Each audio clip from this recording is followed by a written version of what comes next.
EV9 national news కు స్వాగతం. ముందుగా హెడ్లైన్స్. 21వ శతాబ్దం నిజంగా భారతదేశం యొక్క శతాబ్ది. హెచ్టీ సమ్మిట్లో ప్రధానమంత్రి.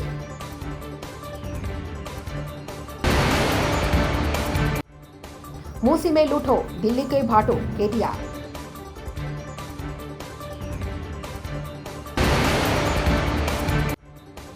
టీడీటీ మాజీ చైర్మన్ వైఎస్ఆర్సీపీ రాష్ట్ర అధికార ప్రతినిధి Bhumana Karunakar Reddy press meet.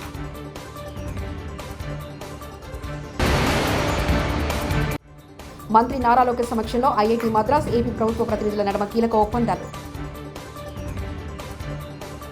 Hindustan times leadership summit 2024 ప్రధాని మోదీ ప్రసంగిస్తూ అన్ని రంగాల్లో ఉత్తమ లేదా ఏమీ అనే ఆలోచన స్వీకరించడం ద్వారా భారతదేశాన్ని ప్రపంచ నాయకుడిగా మార్చాలని ఊహించారు.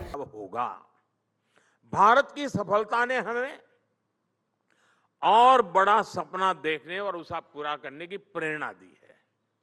आज एक उम्मीद है, एक सोच है कि ये सेंचुरी इंडिया की सेंचुरी होगी.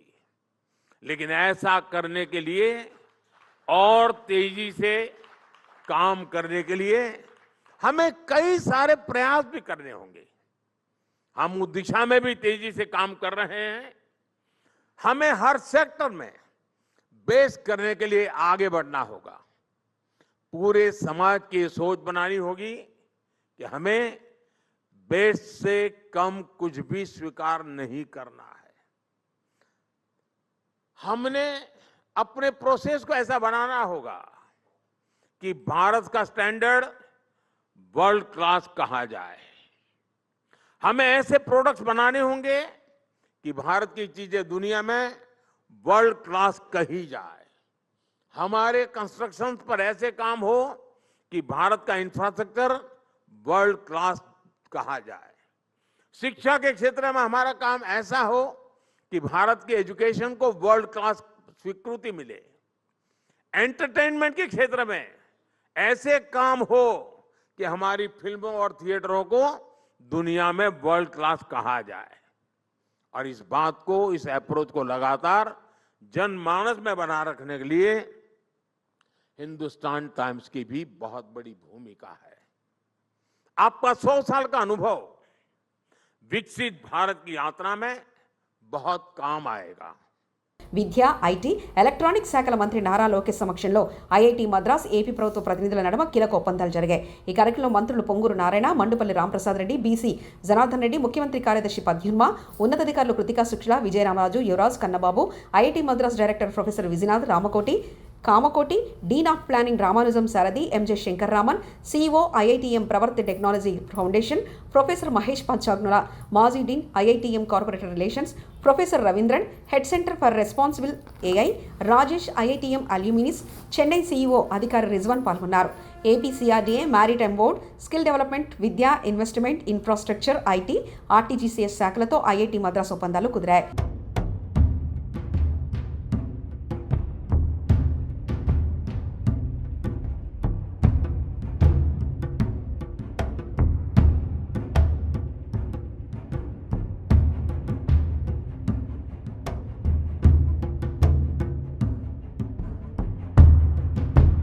రేవంత్ రెడ్డి సీఎం కుర్చీ ఉండాలంటే ఢిల్లీకి మూటలు పంపాలి.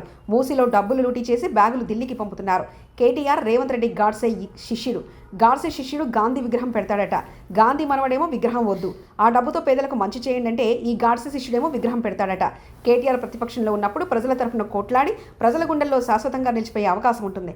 ఇవాళ ఆ అవకాశం మా తమ్ముడు కార్తిరెడ్డికి వచ్చిందని కేటీఆర్ వ్యాఖ్యానించారు. మాల్లో కూడా అదే మురికి నీరు కదా వచ్చేది. ఇంకా మళ్ళీ ఇంట్లోకి వెళ్ళి వచ్చిన దానికంటే 1000 రెట్లు ఎక్కువ వస్తుంది. కానీ అది బాగట, ఇది బాగా కాదంట. నేను అందుకే అడుగుతా ఉన్నా, ముఖ్యమంత్రి సమాధానం చెప్పు. బఫర్లో మల్లయ్య ఇల్లు ఉండకూడదు ఎట్లా, మాల్ ఉంటుంది ఎట్లా, సమాధానం చెప్పు. ఎవడి కోసం 1,50,000 కోట్లు పెడతానంటున్నావు, దేనికోసం పెడతానంటున్నావు మాకు అర్థమవుతున్నది. మూసీ మే లూటో, ఢిల్లీ మే బాటో. మూసీలో లూటో, ఢిల్లీ మే బాటో. ఎందుకు? నీ బాసులు ఢిల్లీలో ఉన్నారు. వాళ్ళ కోపం వస్తే నీ తుమ్మితో ఊడిపోయే ముక్కు నీది, ఎప్పుడు ఊసిపోతుందో తెలియదు. రాహుల్ గాంధీకి మూటలు పంపకపోతే ఆయన ఊకోడు. మళ్ళీ పైన ఇంకా ప్రియాంక గాంధీ గారు ఉన్నారు, ఇంకా చాలామంది పెద్దలు ఉన్నారు, వాళ్ళకు మూటలు పంపాల్సిందే. అడిగితే ఈ మధ్యన కొత్త పల్లె అందుకున్నాడు. బాపు ఘాట్లనట ఈయన పోయి భారతదేశంలో కాదు ప్రపంచంలో అతిపెద్దదైన మహాత్మా గాంధీ విగ్రహం పెడతారంట ఈయన. ఎవరు? రేవంత్ రెడ్డి. రేవంత్ రెడ్డి గారు మహాత్మా గాంధీ విగ్రహం పెడతాను అనగానే మహాత్మా గాంధీ గారి మన్మడు తుషార్ గాంధీ గారు స్పందించారు. మహాత్మా గాంధీకి ఇవన్నీ ఇష్టం ఉండవురా ఆయన, ఆయన చాలా మంచోడు, ఆయన ఎన్నడూ ఆయన విగ్రహాలు ప్రపంచంలో పెద్ద విగ్రహాలు 1000 కోట్ల విగ్రహాలు పెట్టాలని నేను కోరుకోలేదు, వాటిని పేదవాళ్ళ కోసం వాడు స్వామి, నువ్వు పెట్టుకో అని ఆయన చెప్పినాడు. కానీ మహాత్మా గాంధీ గారు తప్పకుండా ఎక్కడున్నారో కానీ ఆయన ఆక్రోషిస్తూ ఉండింటాడు. ఎందుకంటే రేవంత్ రెడ్డి గారు గాడ్సే శిష్యుడు, ఆయన నాథురామ్ గాడ్సే ఆర్ఎస్ఎస్ వాడు, ఆర్ఎస్ఎస్ గాడ్సే గారి శిష్యుడు ఈయన. ఈ వ్యక్తి పేరేమి రేవంత్ రెడ్డి.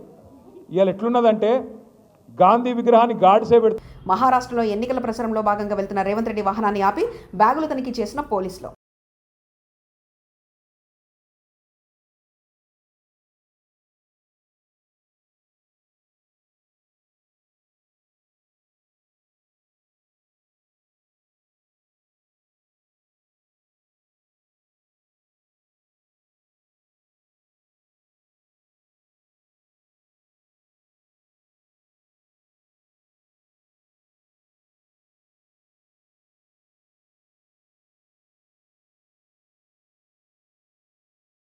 ఒరిజినల్ కాంగ్రెస్ పార్టీ కార్యకర్తలను చూస్తే బాధ అవుతుంది. గత 10 సంవత్సరాలు జెండా కూలీలుగా మారిన కాంగ్రెస్ కార్యకర్తలు రేవంత్ రెడ్డి వేరే పార్టీ నుంచి వచ్చి సీఎం పదవి అందుకొని పోయినట్లే వేరే పార్టీ నుంచి వచ్చిన వాళ్ళకు కండవా కక్కుపోయినా పదవులు వస్తున్నాయి. ప్రస్తుతం గ్రామాల్లో పదవులు తెచ్చుకుంటుంది కూడా 10 ఏళ్ళు అధికారం ఎంజాయ్ చేసిన వాళ్ళే. పట్లోల కార్తిక్ రెడ్డి.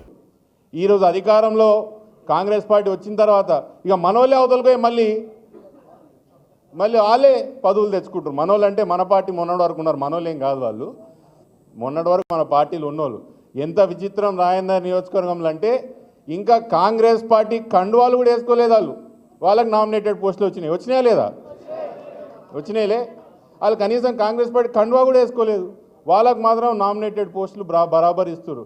కాంగ్రెస్ పార్టీ కార్యకర్తలు నిజంగా మిమ్మల్ని చూస్తుంటే నాకు నిజంగా బాధ వేస్తున్నది. మీరు ఇంకా జీవితం అంతా ముఖ్యమంత్రి కూడా వేరే పార్టీకి వెళ్ళి వచ్చి ముఖ్యమంత్రి అయినరు, మిగతా కార్యకర్తలు కూడా ఊర్లలో 10 ఏళ్ళు ఎంజాయ్ చేసిన వాళ్ళు కూడా అవతలికి వెళ్ళి వచ్చి పదవులు పొందుకొని పోతున్నారు. నిజంగా వాళ్ళని చూస్తుంటే బాధ వేస్తున్నది.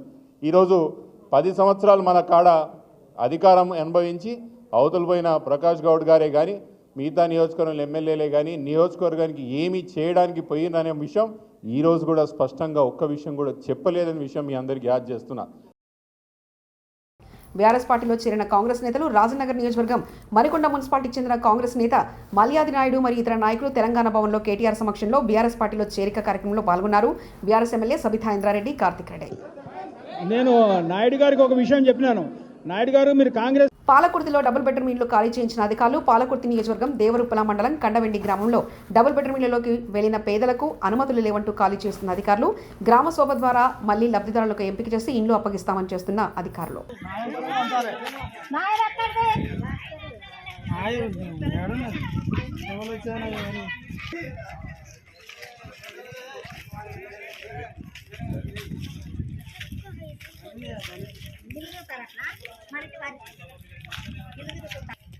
తెచ్చిర్రు సార్లు. నమస్తే అమ్మా. వస్తుంది ఇగో మీరు ఫోటో దించుతురుగా సార్ మాకు ఎట్లంటే ఎట్లా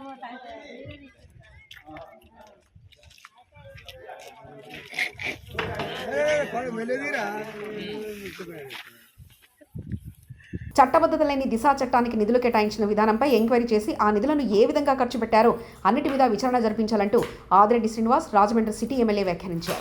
దానికి నిధులు కేటాయించి దానికి మళ్ళా రాజమహేంద్రవరంలోనే పోలీస్ స్టేషన్ ఓపెన్ చేయడం, దాంట్లో ఫస్ట్ కేసు మళ్ళీ ఆ నగరానికి శాసనసభ్యురాలు అసెంబ్లీ సాక్షిగా వేధింపులకు గురైన వ్యక్తే ఫస్ట్ కేసు రిజిస్టర్ చేశారు. దాని మీద కూడా ఏ విధమైన చర్యలు లేవు. అంటే దౌర్భాగ్యం ఏంటంటే అధ్యక్ష, దానికి ఆ దిశ చట్టానికి టార్గెట్స్ అధ్యక్ష. లా అండ్ ఆర్డర్ వారు, ట్రాఫిక్ వారు ట్రాఫిక్ సిగ్నల్స్ ఆపడం, ఆడవాళ్ళతో డౌన్లోడ్ చేయిస్తే ఒక లెక్క అధ్యక్ష, కానీ మగవాళ్ళని కూడా ఆపించి దానికి టార్గెట్స్ డౌన్లోడ్ చేయించడం అంటే అధికార యంత్రాంగాన్ని ఏ విధంగా వారు ఉపయోగించుకున్నారన్న దానికి ఇది ఒక నిదర్శనం అధ్యక్ష. మిమ్మల్ని కోరేది ఒకటి అసెంబ్లీ సాక్షిగా ఒక మహిళా ప్రజాప్రతినిధి పైన ఇలాంటి దుష్ప్రచారం చేసిన ఆ వైఎస్ఆర్సీపీ సోషల్ మీడియా ఆ అల్లరి మొక్కల్ని కఠినంగా శిక్షించడం ఒకటైతే, ఈ దిశ చట్టం ఏదైతే ఉందో చట్టబద్ధత లేని చట్టానికి నిధులు కేటాయించిన విధానం, దానిపైన ఎంక్వైరీ వేసి దానికి ఏ విధంగా ఖర్చు పెట్టారు నిధులు ఏవైనది అన్నింటి మీద కూడా ఎంక్వైరీ చేయాలని మిమ్మల్ని కోరుతా ఉన్నా అధ్యక్ష. ధన్యవాదాలు.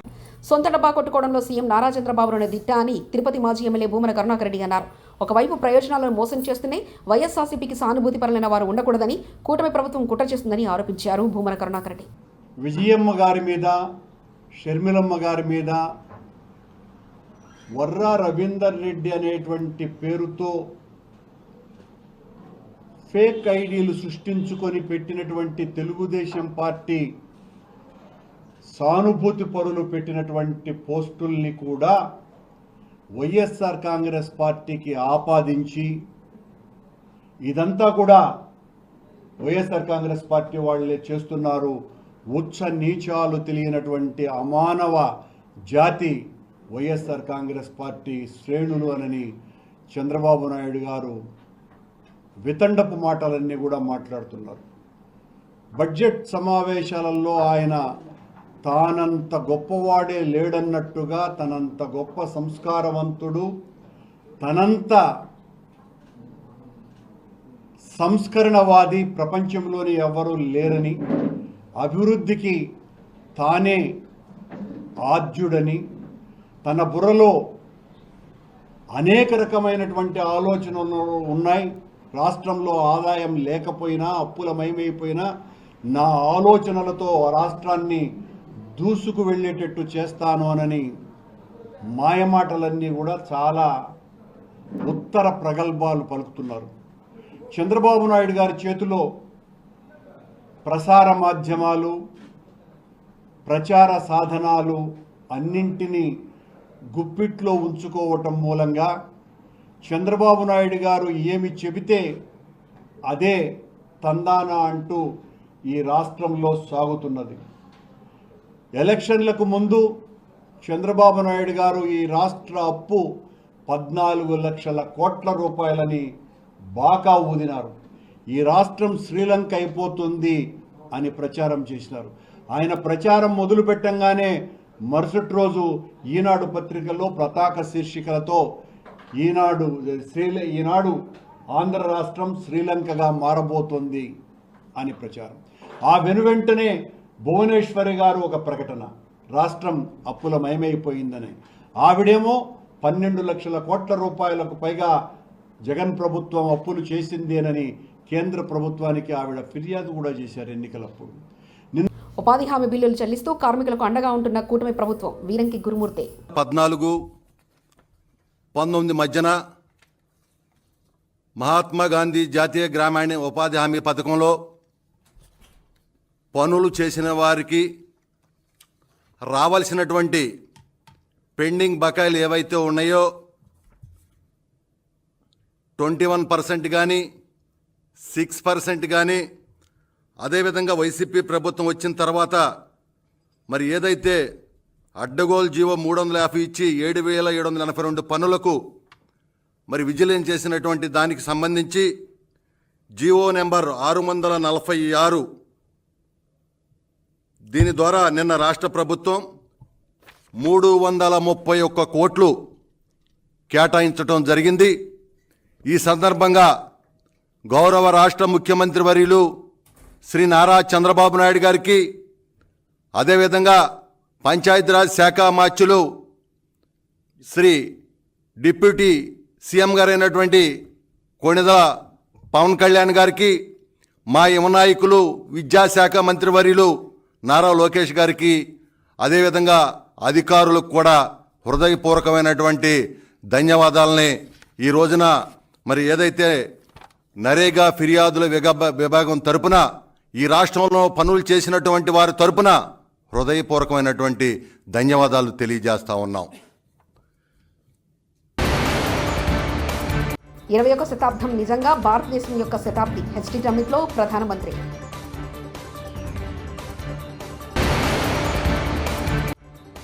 మూసీ మే లూఠో, ఢిల్లీకే భాటో, కేటీఆర్.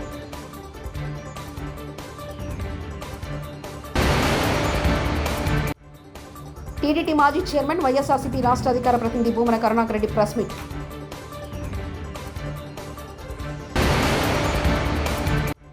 మంత్రి నారా లోకేష్ సమక్షంలో ఐఐటీ మద్రాస్ ఏపీ ప్రభుత్వ ప్రతినిధుల నడుమ కీలక ఒప్పందాలు. ఇవి బులెటిన్ విశేషాలు. చూస్తూనే ఉండండి EV9 నేషనల్ న్యూస్.